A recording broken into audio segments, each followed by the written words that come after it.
It's 8 a.m. in the Arabian desert.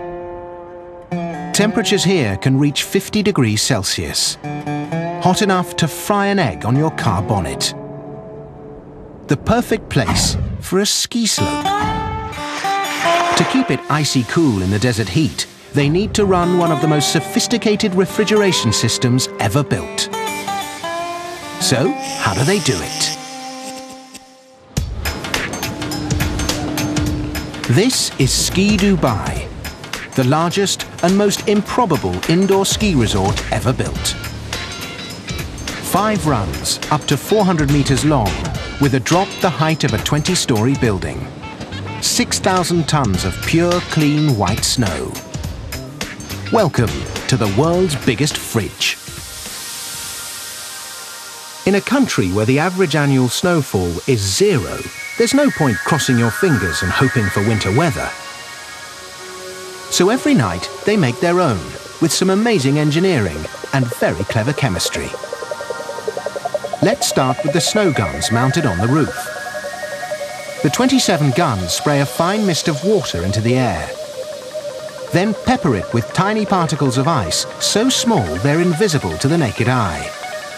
The ice acts as a magnet for the tiny droplets of water, which come together to form perfect snow crystals. Operations Chief Lucas Marchand is fresh from the French Alps, and he thinks the snow here is even better.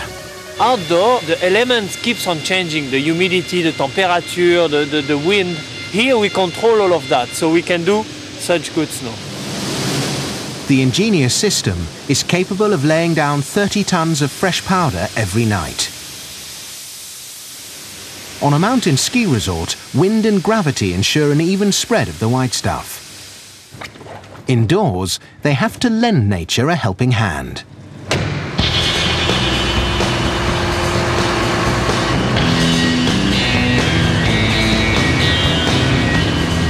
Every morning, a snowcat rakes the snow smooth to provide a perfect, even skiing surface.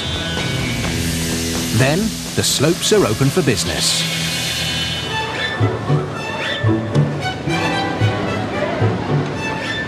As the day begins, the skiers hit the slopes. And the slopes hit the skiers. Hundreds of bodies working hard really heats things up. Unless they keep the place icy cool, the perfect snow is going to turn into perfect slush.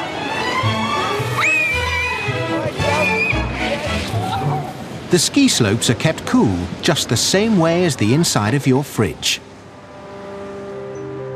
The ingenious, intricate process starts deep in the basement. This sprawling labyrinth of steel pipes feeds a 100-kilometer-long cooling system buried under the snow. The stuff inside the pipes is the product of some very clever chemical engineering, so pay attention at the back.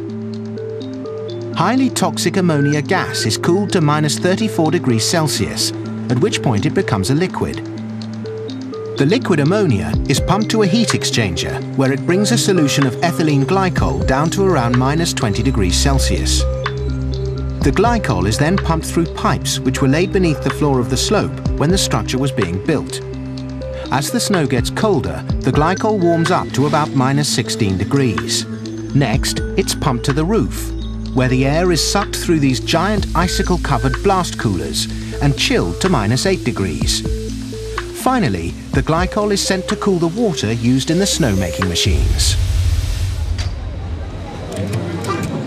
But this ingenious refrigeration process is just part of the story. Here in the Arabian desert, the toughest challenge is to stop the searing heat outside getting in. The first line of defense is the roof. Over 20,000 square meters of heat-reflecting sheet aluminium. Hidden underneath the metal, there's a 6-inch layer of foam rubber insulation. And under the insulation, there's a 5-meter thick barrier of the most effective insulator known to man. Can't see it? Trapped air is very difficult for heat or cold to pass through. It's trapped air which makes duvets and down jackets work. And it's trapped air that keeps Ski Dubai from becoming Swim Dubai. The insulation is so effective, even if the refrigeration failed, it would be 3 days before the snow started to melt. With facilities like this, Dubai is bound to become a destination on the worldwide map of winter sports. But we might have a wait for the first homegrown champion.